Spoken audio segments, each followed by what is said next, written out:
Hello everyone, अस्सलाम वालेकुम, नमस्ते जी, Sat Sri Akal. Welcome back to another video. कैसे हैं आप लोग? I hope you are doing great. मैं भी बिल्कुल ठीक हूँ। तो आजकल जैसे आप देख रहे हैं कि भागेश्वर धाम काफ़ी ज़्यादा चर्चा में है और काफ़ी जो है उसको न्यूज़ में भी लेकर आया जा रहा है। तो आज हम जानेंगे कि भागेश्वर धाम की जो है वो बेसिकली सनातनी पावर और सुपरस्टिशन। सो गाइस, चलते हैं जानते हैं। इससे पहले हमने एक वीडियो भी बनाई थी बाबा के ऊपर, और जिसमें उन्होंने लाइव रिपोर्टर्स जो है उनके जो है वो उनको प्रूफ करके दिखाया था। सो जल्दी से चलते हैं और इस वीडियो को वॉच कर लेते हैं। और ओरिजिनल वीडियो का लिंक आपको मिल जाएगा नीचे डिस्क्रिप्शन में, सो आप वहां से ओरिजिनल वीडियो वॉच कर सकेंगे। मेरे चैनल पर अगर न्यू है तो जल्दी से सब्सक्राइब कर लें, बेल आइकन को ऑल नोटिफिकेशन पे प्रेस कीजिए ताकि सारे वीडियोस आपको मिलते रहें। सो यस, हियर वी गो।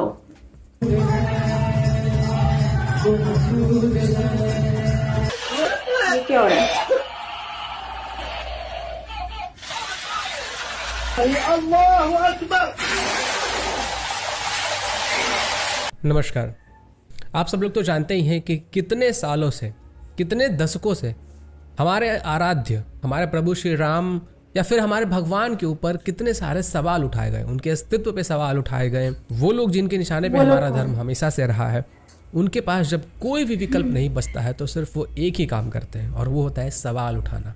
और वही सवाल आज फिर से उठाए जा रहे हैं। आई एम श्योर आप लोग इनको जरूर जानते होंगे। इनका नाम है पंडित धीरेन्द्र शास्त्री जी, और ये बागेश्वर धाम के महंत हैं। और इनके ऊपर ये सवाल उठाया जा रहा है कि ये सुपरस्टिशन प्रमोट कर रहे हैं, अंधविश्वास प्रमोट कर रहे हैं, लोगों के साथ धोखाधड़ी कर रहे हैं, फरेबी कर रहे हैं। ये झूठ मूठ का लोगों को अपने दरबार में बुलाते हैं और फिर उनके मन की बात जानने का प्रिटेंड करते हैं, या फिर ऐसा दिखाते हैं मानो इनके कहने से, इनके मंत्र पढ़ने से किसी व्यक्ति की जो कोई पीड़ा है, किसी व्यक्ति का डिप्रेशन है वो खत्म हो गया, या किसी व्यक्ति का जो कोई बीमारी था वो खत्म हो गया।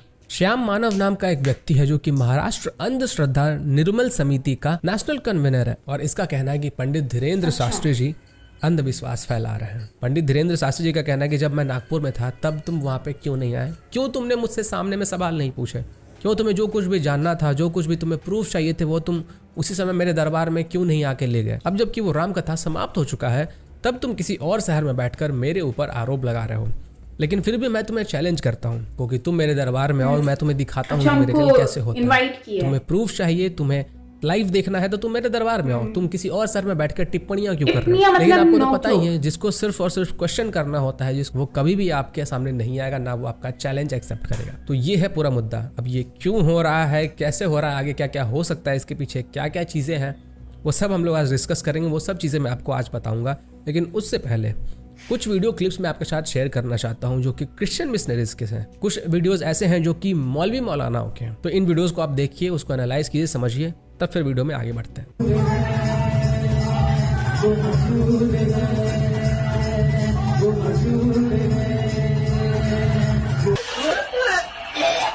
ये क्या गन है? What is this?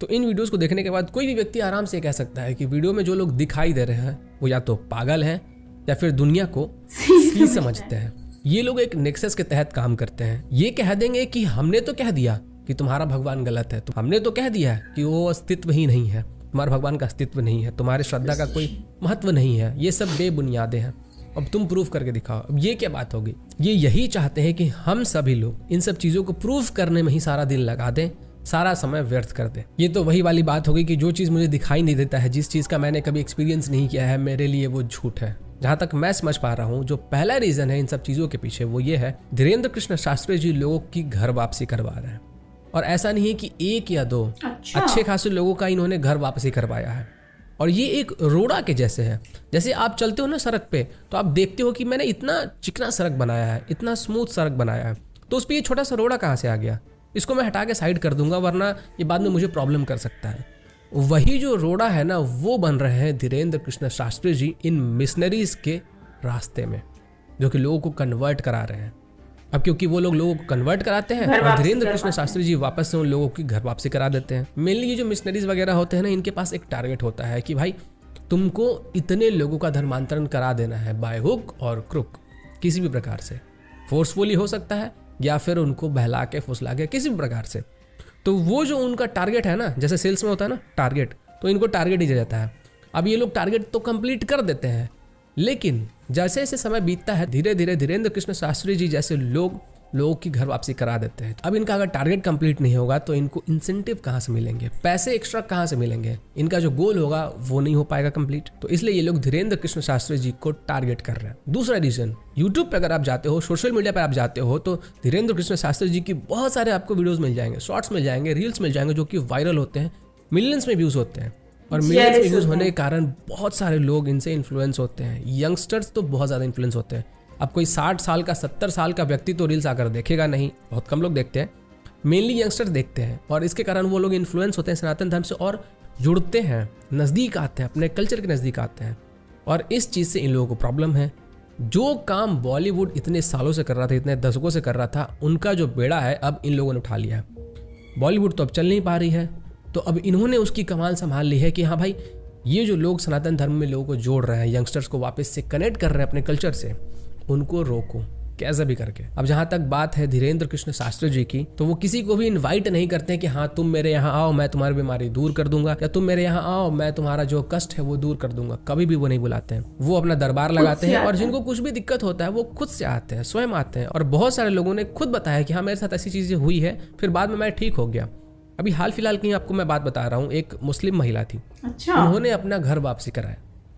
तो लोग घर वापसी करा रहे हैं क्यों? क्योंकि उनको समझ में आ रहा है कि हाँ ये जो कह रहे हैं महंत वो सही है, ये जो कह रहे हैं वो मेरे लिए इफेक्टिव है, उनको रिजल्ट्स आ रहे हैं। हमारे सनातन धर्म में बहुत सारे ऐसे तपस्वी होते हैं, महंत होते हैं, जो सालों सालों तपस्या करते हैं, हिमालय पे जाके तपस्या करते हैं, अपना घर द्वार सब कुछ त्याग देते हैं, मोह माया सब कुछ त्याग देते हैं, हर एक चीज़ त्याग देते हैं, चैन और सुकून सब कुछ त्याग देते हैं। तब जाकर उतनी ज़्यादा कठोर परिश्रम के बाद उनको वो शक्ति प्राप्त होती है। कह सकते हैं कि एक तरीके से उनको वो ज्ञान प्राप्त होता है कि आप कैसे लोगों के मन को रीड कर सकते हो, लोगों के मन में क्या चल रहा है आप कैसे रीड कर सकते हो, वो किस तकलीफ से गुजर रहा है आप उसको रीड कर सकते हो। ये सब चीज़ें उनकी औकात के बाहर, जो कहते हैं कि द गॉड कैन सी अस, वो तुम्हें देख रहा है, ईश्वर तुम्हें देख रहा है, वो तुम्हारे सारी दुख को परेशानियों को हड़ लेगा। उनके औकात के बाहर की ये सब चीज़ें हैं। तो इनका सिर्फ और सिर्फ यही काम होता है कि आपके फेथ के ऊपर सवाल उठाएंगे और कहेंगे कि तुम प्रूफ करो। मुझे नहीं पता तुम कैसे प्रूफ करोगे, तुम प्रूफ करो।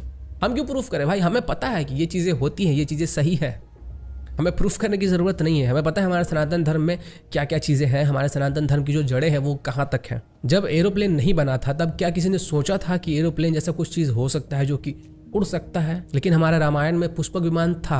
आज से कई दशकों पहले, कई सेंचुरीज पहले हमारे जो ऋषि मुनि होते थे वो पकड़ लेते थे कि सामने वाला इंसान झूठ बोल रहा है सच बोल रहा है। कैसे पता लेते थे? हमारे बॉडी के अंदर जो वाइब्रेशंस होते हैं उसको वो रीड कर सकते थे और उसी से तो पता करते थे कि आदमी झूठ बोल रहा है सच बोल रहा है।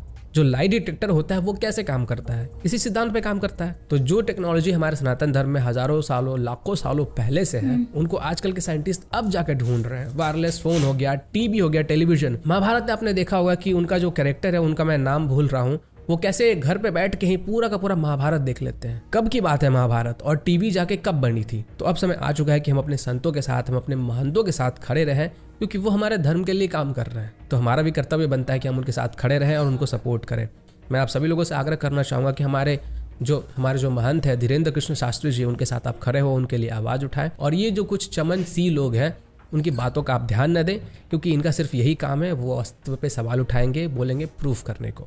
बाकी जो भी चीज़ें मैंने कही है, जो भी तर्क मैंने आपके सामने रखे हैं, उसके बेसिस पे आप भी खुद एनालाइज कर सकते हो कि क्या सही है। तो गाइस यहाँ पे वीडियो एंड होता है और बहुत ही ज़बरदस्त अच्छा एक्सप्लेन किया है रिगार्डिंग शास्त्री सर के बारे में, कि उन्होंने काफ़ी लोगों को जो है वो, मैंने भी उनकी 1-2 वीडियोस देखी हैं जो कि बहुत बहुत ज़्यादा वायरल होती हैं, स्पेशली उनके रील्स और उनकी वीडियोस बहुत ज़्यादा वायरल होती हैं। काफ़ी लोग उनको लाइक करते हैं, और लाइक तभी करते हैं जब उनको बिलीव होता है, उन पर एक चीज़ पर बिलीव होता है तो उसको वो लाइक करते हैं, और उनको लगता है कि ये सही है तो उसको वो लाइक भी करते हैं और उनको फॉलो भी करना पसंद करते हैं। तो आई थिंक कि वो अगर इतने हिट हुए हैं उनको मिलियन में व्यूज़ आ रहे हैं, लोग बहुत ज़्यादा उनको लाइक करते हैं देखना, तो इसका मतलब ये उनमें कुछ ना कुछ रियलिटी है। बाकी सनातन धर्म से अगर रिलेटेड इन्होंने जो बातें कही हैं तो उस पर डिस्कशन की जाए तो मुझे लगता है कि वो 100% एक्यूरेट हैं।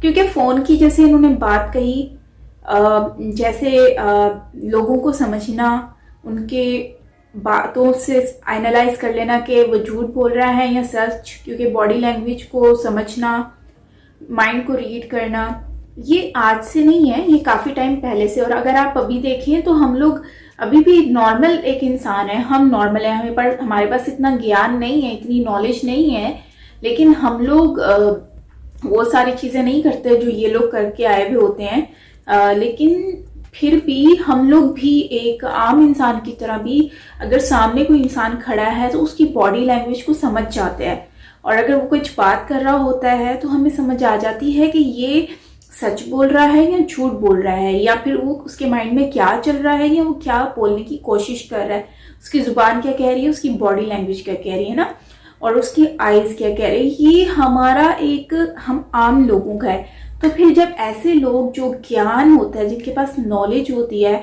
और अब जैसे एक डॉक्टर है तो उसको हर चीज़ के बारे में मालूम होता है, तो हम नहीं समझ पाते कि हमें प्रॉब्लम क्या है, लेकिन डॉक्टर को हम थोड़ा सा हिंट दे देते हैं, वो समझ जाते हैं कि हमें ये प्रॉब्लम है, और फिर वो उसकी दवा भी देते हैं, तो हमें आराम भी आ जाता है, और हम कहते हैं कि वाह डॉक्टर साहब तो क्या बात है। तो इसका मतलब ये नहीं कि डॉक्टर साहब ढोंगी है, इसका मतलब ये है कि डॉक्टर साहब उसके ऊपर वर्क किया है। सेम वैसे ही अगर हम इस बाबा की बात करें तो इनको भी नॉलेज है, क्योंकि मैंने इनकी एक रिपोर्टर वाली वीडियो देखा था जिसमें वो एक रिपोर्टर को कहते हैं कि आप जाओ और लेकर आओ किसी को, और मैं उससे पहले ही लिख के दे दूंगा, और मुझे जो इंसान आएगा मैं उसी की समस्या, जो मुश्किलात होंगी, जो लेकर आया हुआ है, वही इसके ऊपर ऑलरेडी लिखा हुआ होगा। उसके बताने से पहले मैं उसको बता दूंगा कि ये उसका मसला है, और वो वाकई में ऐसा होता है, एक औरत को बता देते हैं। तो खैर, ये आजकल जो लोग कामयाब हो रहे होते हैं और जो लोग आगे बढ़ रहे होते हैं ना, तो लोग उनको अच्छा नहीं समझते, लोग जेलस होते हैं। ये हमारे आजकल का माशरा ही ऐसा है, हमारी सोसाइटी ऐसी है कि जो एक दूसरे से इतना हेट करती है, किसी को आगे बढ़ने नहीं देती। अगर बाबा ये जो हैं बहुत अच्छे से एक्सप्लेन कर रहे हैं शास्त्री सर, तो आई थिंक इनकी हमें रिस्पेक्ट करनी चाहिए। और जैसे कि अब देखो, उन्होंने सनातन धर्म में लोगों को वापस लेकर आ रहे हैं, तो ये भी लोगों से हजम नहीं हो रहा होगा डेफिनेटली कि भाई ये देखो ये तो वापस लेकर आ रहा है, ठीक है। तो अब जैसे इन्होंने कहा एक मुस्लिम औरत है, वो वापस आई है, घर वापसी की है, तो आई थिंक ये इस तरह की बहुत सारी चीज़ें होती हैं। लोग जो इस बात पर नहीं लाइक करते और बोलते हैं कि भाई ये तो गलत हो रहा है, तो खैर इसलिए भी प्रोपेगेंडा बहुत ज़्यादा होता है। दूसरी बात जो है वो एक गन वाली, डूज वाली, ये और वो थप्पड़ मारने वाली, मुझे तो समझ नहीं आई ये कौन सा ट्रीटमेंट कर रहे थे भाई, बस जब डूज ये क्या होता है। मुझे ये वाला बड़ा फनी पार्ट लगा, मैंने कभी इस तरह की चीज़ सुनी नहीं है, देखी नहीं, लेकिन आज मैं इस वीडियो में देखे ना मुझे हंसी आ रही है। मुझे तो लग रहा था छोटे बच्चे हैं शायद कोई, लेकिन ये तो अच्छे हाथ से बुजुर्ग आदमी है, और हरकतें इनकी देख लो, ऐसे ट्रीटमेंट करते हैं क्या।